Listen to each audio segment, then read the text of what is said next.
दोस्तों, आज मैं सुनाने जा रही हूँ आपको महाकुंभ मेले की एक ऐसी घटना जो आपने नहीं सुनी होगी। और ये घटना किन्नरों से रिलेटिव है।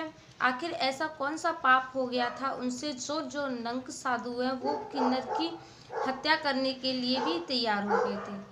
तो कहानी में आगे बढ़ने से पहले मैं आपसे रिक्वेस्ट करती हूँ कि अगर आपने चैनल को सब्सक्राइब नहीं किया है तो चैनल को सब्सक्राइब कर दीजिए और वीडियो को लाइक कर दीजिए ताकि मेरा हौसला बना रहे और मैं आपके लिए इस तरह की वीडियो लेकर आती रहूं। एक बार की बात है, कुछ किन्नर ना कुंभ मेले में पहली बार गए थे।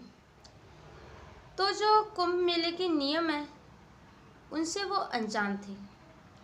जो वहाँ के कुछ नियम है जिनके बारे में वो कुछ नहीं जानते थे, क्योंकि वो दरअसल पहली बार गए थे कुंभ मेले में। जो वहाँ का प्रथम गंगा स्नान होता है वो सिर्फ पहला प्रथम स्नान नंग साधु ही करते हैं, अन्यथा उनके सिवा गंगा में कोई अन्य व्यक्ति होता है तो वो इस बात को बिल्कुल भी बर्दाश्त नहीं करते कि उनके सिवा गंगा में कोई और स्नान कर रहा हो, क्योंकि सबसे प्रथम स्नान नंग साधुओं का ही होता है और सबसे प्रथम स्नान वही करते हैं। तो एक बार की बात है, नंग साधु गंगा में स्नान कर रहे थे तो वहाँ वो उनके बीच में वो किन्नर स्नान करने के लिए चला जाता है, क्योंकि उसे मालूम नहीं था इस बारे में, अनजान था वो इस बात से बिल्कुल। तो वो अनजाने में उनके बीच में चला जाता है।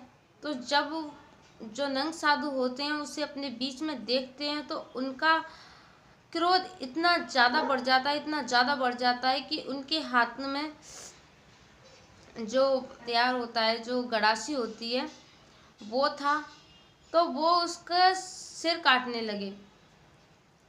तो जो वहाँ पे और लोग थे उन्होंने उन्हें रोकने की कोशिश की और जो साधु थे उन्होंने कहा कि छोड़िए महाराज, से अनजाने में ये पाप हो गया होगा।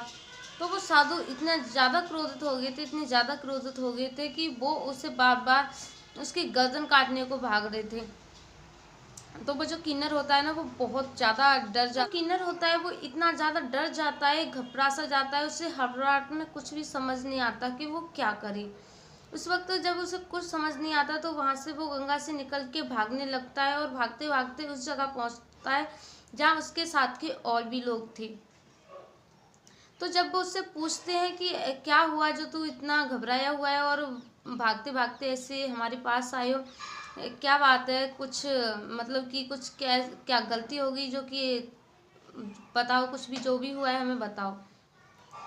तो वो बताता है कि मेरे से ऐसी कोई भी गलती नहीं हुई जिसकी वजह से मुझे इतना मतलब कि डर लगे कि हाँ मैं कोई पाप करके आया हूँ। पर मुझे नहीं पता कि मैं तो सिर्फ गंगा में स्नान करने के लिए गया था और वहाँ पे जो साधु स्नान कर रहे थे मुझे देखते ही वो इतने क्रोधित हो गए कि मुझे मारने के लिए मतलब कि मेरे पीछे पड़ गए। तो जो उसके साथ के और लोग थे वो भी इस बात से अनजान थे, उन्हें भी नहीं मालूम था कि गंगा में सबसे प्रथम स्नान जो नंग साधु होते हैं वो करते हैं। तो वो सोच रहे थे कि इसमें तो कोई भी बात नहीं हुई, अब कोई ज़रूर और कुछ बात हुई होगी जिससे उन्हें बुरा लगा है और तुम्हारे साथ वो ऐसा बर्ताव कर रहे थे। तो जो साथ के और भी किन्नर होते हैं वो उसे साथ लेके आते हैं और उन साधु के पास पहुंचते हैं जो कि उसे मारने के लिए भाग रहे थे। तो जब वो वहां पहुंचते हैं तो उसे पूछते हैं, हाथ जोड़ के सभी खड़े हो जाते हैं और उनसे पूछते हैं कि महाराज ऐसी कौन सी गलती होगी इससे जो कि आप इस पे इतने ज़्यादा क्रोधित हो गए। तो वो साधु बोलते हैं कि मूर्ख, तुझे इतना नहीं पता कि गंगा में जब हम स्नान कर रहे हो तो किसी कोई अन्य व्यक्ति वहां नहीं आ सकता। यहाँ पे सबसे प्रथम स्नान हमारा होता है, जब तक हम स्नान करते हैं तो गंगा में कोई और स्नान नहीं कर सकता। क्या तुझे इतनी सी बात मालूम नहीं है? तो वो किन्नर था वो हाथ जोड़ के और महाराज के पैरों में गिर गया, कहने लगा कि महाराज मुझे सच में नहीं मालूम था, हम यहाँ पे पहली बार आए हैं, इससे पहले हम कभी कुंभ के मेले में नहीं आए थे और यहाँ का क्या नियम है इसके बारे इससे हम अनजान हैं, हमें नहीं मालूम कि यहाँ पे सबसे पहले स्नान आप करते हो। अगर हमें मालूम होता तो हम गंगा में बिल्कुल नहीं जाते। महाराज हमें माफ़ कर दीजिए, और अगर इसका कोई दंड है तो आप मुझे दीजिए, उसे भुगतने के लिए मैं तैयार हूँ। तो उसके साथ के जो भी किन्नर होते हैं वो सभी हाथ जोड़ के महाराज के पैरों में गिर जाते हैं, और सभी उसके लिए मतलब कि माफ़ी मांगने लगते हैं कि महाराज इसे माफ़ कर दीजिए। पहली बार तो हर कोई माफ़ कर देता है, और जो गलती अनजाने में की गई हो उसकी वो गलती गलती नहीं होती, और इससे तो ये गलती अनजाने में हुई है। अगर इसे पहले मालूम होता उसके बाद ये गंगा में जाता तो इसकी गलती थी, क्योंकि इसे जानबूझ के आपके बीच में गया, तो इससे ये गलती अनजाने में हुई है। महाराज इसे माफ़ कर दें। तो उसकी पहली गलती होती है, इसलिए वो महाराज उसे माफ़ कर देते हैं।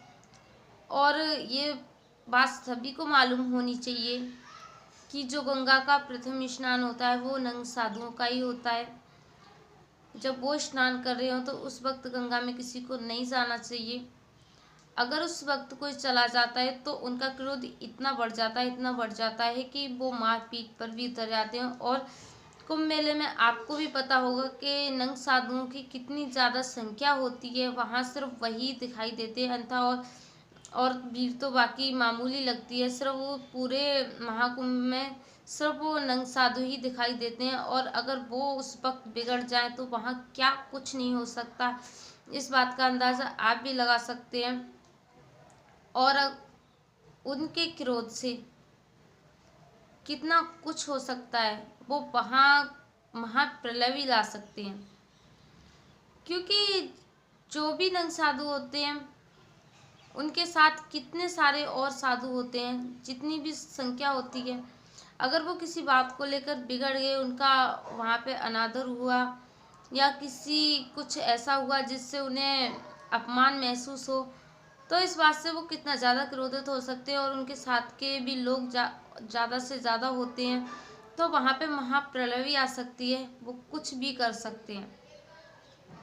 तो इस बात को हमेशा याद रखें कि जो वहाँ के नियम होते हैं, अगर आप महाकुंभ में जाते हैं तो आपको भी वहाँ के जो नियम होते हैं उनके बारे में पता होना चाहिए।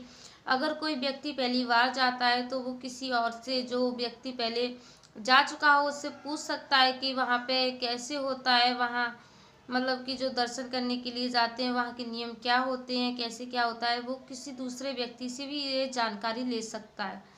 क्योंकि जो व्यक्ति पहली बार गया हो, उसे इस चीज़ के बारे में नहीं पता होता, तो वो ये जानकारी किसी और से भी ले सकता है, और इस बात का हमेशा ध्यान रखें। तो आपको कहानी अच्छी लगी हो तो प्लीज़ वीडियो को लाइक और चैनल को सब्सक्राइब ज़रूर करें।